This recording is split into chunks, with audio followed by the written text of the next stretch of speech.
Thank you.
Okay.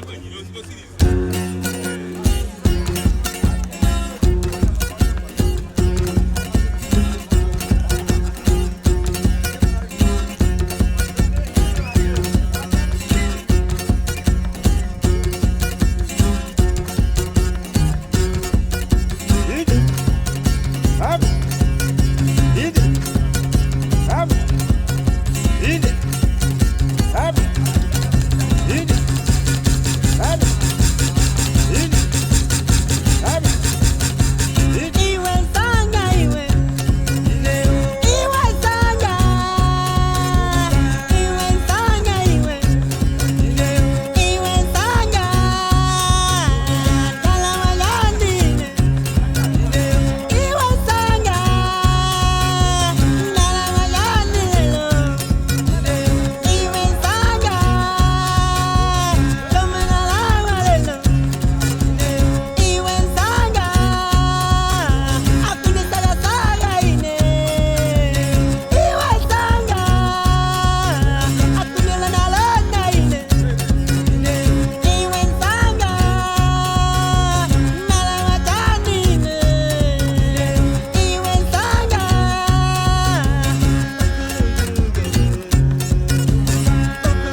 mayo quiere pegar.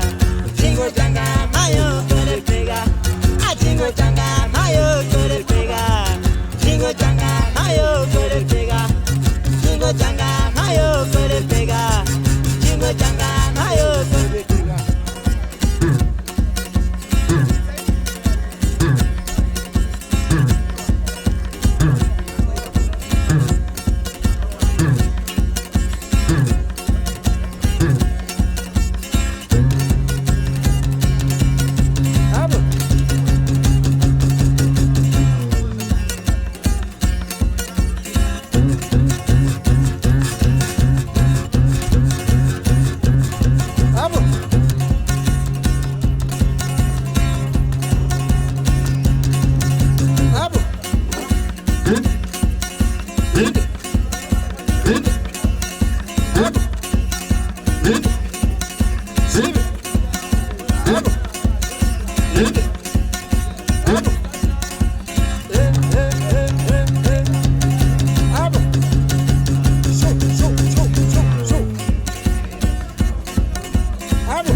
This is Jon Kertzer here in Seattle, USA. We're talking to the Madalitso Band and their managers.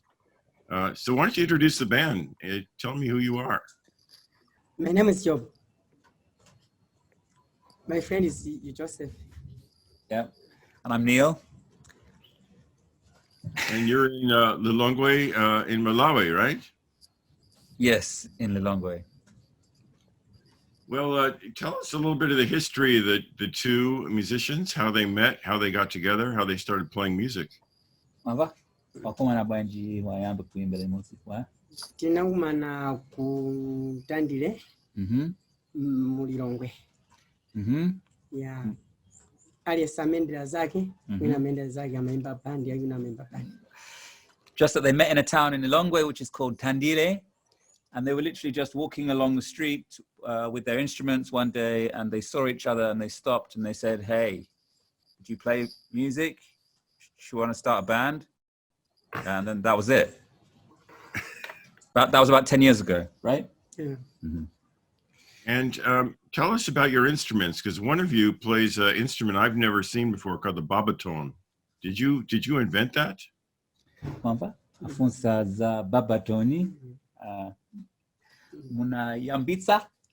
Ai, koma kuti ndi chamba cha ku Malawi, aliyense ena kali traditional ku Malawi. Ndi maimbidwa ku Malawi. Okay. Koma zilipo zosiyana.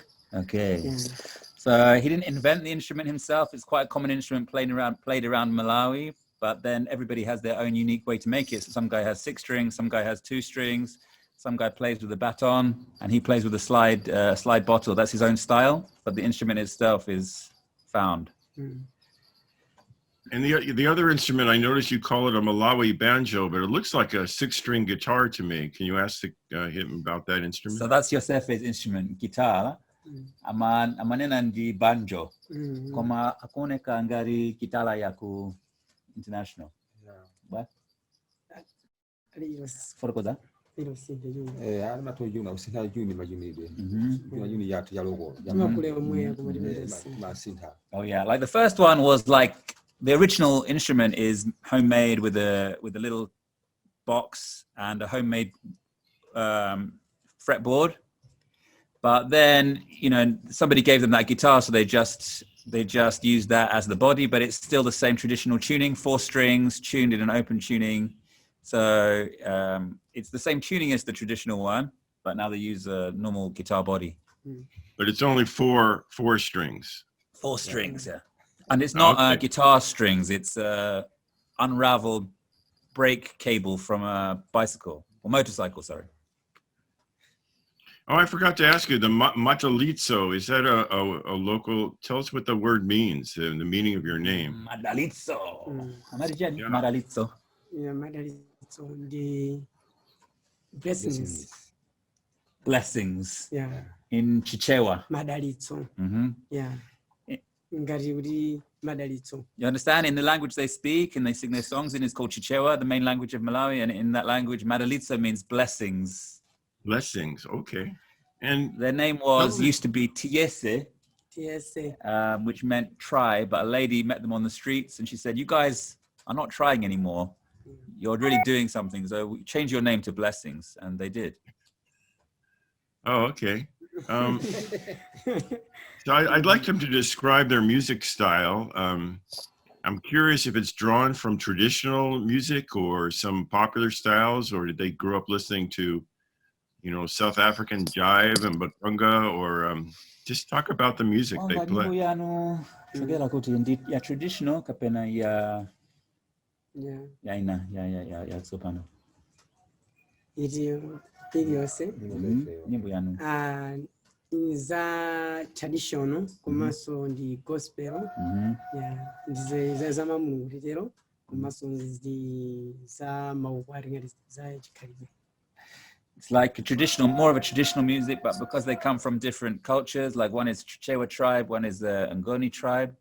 So it's like a fusion of their traditional musics, which they would hear during like ceremonies, like different ceremonies that would happen in the village. People will play their music either on like a xylophone type thing, like a marimba, maybe the babatone or singing. It's actually drawn from that music, not from popular styles. So Neil, I'm curious how you met the band and also how they got hooked up with Bongo Joe to make this record last year. Well, I've been in Malawi for 8 years and I ran an acoustic night. So I was looking for some other kinds of music. There's not actually many people in the city that play their music. It's more found in the villages. So I asked them to come and play and they rocked the place. And then I applied for Sauti za Busara for many bands, but Sauti za Busara accepted Madalitso. And then at Sauti za Busara, when they were playing, I started chatting with a French band who were performing at Sauti za Busara. They asked me, how would these guys travel with that babatone? And I thought, what a strange question. We're never traveling anywhere. It seemed like such a dream. They were like, no, this band can really work in Europe. I think I've got these friends in Switzerland with the label Bongo Joe. I think they'll really dig this. Why don't you just send us some music and we can see? And then got in touch with Bongo Joe. And Bongo Joe said, let's do a single. They invited us to one concert. And then it just started growing. And obviously the guy we met in Zanzibar is also part of the La Curieuse, where Thibaut is there. And that's how we got hooked up with La Curieuse in France. And that's the story. That's great. That's great. So it sounds like the Soti Festival in Zanzibar was a big turning point for the group to play at Soti in Zanzibar, right? It was, because it was the first time outside the country. Inside the audience, there was BBC, who said it was one of their favorite gigs of the festival. There was the Roskilde Booker. He was in the audience. He called us up. He said, I just saw everyone get to their feet and start dancing and clapping. I thought, I've got to get these guys at Roskilde. The Bongo Joe and La Curieuse connection was there. We also got the connection to Zimbabwe. So we played in Zimbabwe through a Zimbabwean booker who was at the festival, and that's led to our first USA tour, which was supposed to be this year. So really that one gig outside of Malawi just opened up so many doors. Yeah.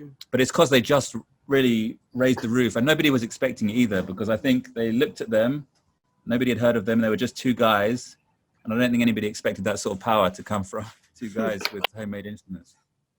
Well, that's great. Do you tell me about what their songs are about, their lyrics? What do they sing about? Nyimbo yanu mayimba ya jani. Yeah, language. Nkani ya nyimbo. Okay. Mayimba za chani. Pali za chikondi, za chitsutsulo, za mwina nkati za wana kuti chikhalidwe cha wana, komanso kudzudzula, komanso ndi chani, ndi chikondi, komanso ndi gospel. Like the songs are about love songs. The songs are sometimes gospel songs, praising God. Sometimes, sometimes, yeah. Like just advice kind of songs. There's a nice song, China Kulaka. China kulaka, yeah. China Kulaka. China kulaka, sings kule. Chimene china kuvuta. Yeah, china kule. Unalephera nacho. Banjo. Do you know that song? There's a famous song well, not famous, but there's one of their popular songs called China Kulaka Sichako, which means the thing which fails you is not for you. And it's a personal story of his about a girl, and it's just kind of saying, that this thing which doesn't work for you, it's just not for you. So just get on with your life. So you're doing a concert soon. I think is it tomorrow? They're doing an online concert. Probably when this is shown, it'll already have happened. But I'm curious what you're planning to do virtually now with the group. People have started to do that in Malawi, but internet is expensive. So it's maybe for the outside world to watch. That's pretty cool. So tomorrow is going to be the first live stream. Since in Malawi, they play on the streets, like as buskers, street musicians, we've decided to set up in that kind of environment and set up a few cameras, stream it like for an hour, and we'll see what the response is like. Tomorrow, it's a virtual concert from the streets. So trying to show what it's like a little bit playing on the streets. Because everybody's doing live streams. I mean, before this pandemic, nobody thought of live streams, so now people are thinking of it. You've done this album for Bongo Joe. Have you started doing any more recordings or like this collaboration you did with the Ukrainian group? Are you going to do any more kind of collaborative events? There is a new single that's coming out on the 20th of November, which is going to be released with Bongo Joe. It's called Dalakwanji. It's been recorded already and mixed. It's just, that's coming out on November 20th. And that's the first song they ever wrote, actually. So that's going to be pretty cool. We want to do a collaboration with a band in India. I think that would be really cool. These guys are really interested in Indian culture. But as yet, we've got to let these things be a bit organic and see what happens, really. In the studio, you just mentioned this new song is their first original song. So all the other songs they put out... No, it's the first song they composed. So they composed it like 10 years ago. I just mean all their songs are original songs. Okay. But like the one that we're releasing next is actually their first ever song they wrote. Like when they first met all those years ago. Oh, I see. So I don't know why we decided to record that now, but it's I just thought it's quite interesting that it's their very first song they ever composed together. And then Mao. I've kind of seen them composing, like, so they start with a groove with a rhythm, and then the words start to come, and one comes in with something, somebody adds something. They build it like that, like they're building it together. Usually around WOMEX, there's many interviews. I mean, I often record groups in the studio. There's a radio studio there. And I've recorded like 25 different groups over the past few years. So, I don't know what other plans there are around WOMEX that could help the group, but maybe We just know that we hope it does lead to places, because next year there is a European tour already in its formation and a USA tour. So we're going to be there anyway. So we do hope it still has that impact however, to let bookers know that we're available and ready for 2021. Well, good luck to the group, and I hope to see them over here soon. You can get your U.S. tour going in 2021 when things open up again. Let's hope for the best. Okay. And thank the group for me for spending time. Thank you. Thank you very much. Thank you. Yeah, nice to meet everybody, and I hope we meet in person someday. Thank you. Of course. You're most welcome to Malawi, come anytime.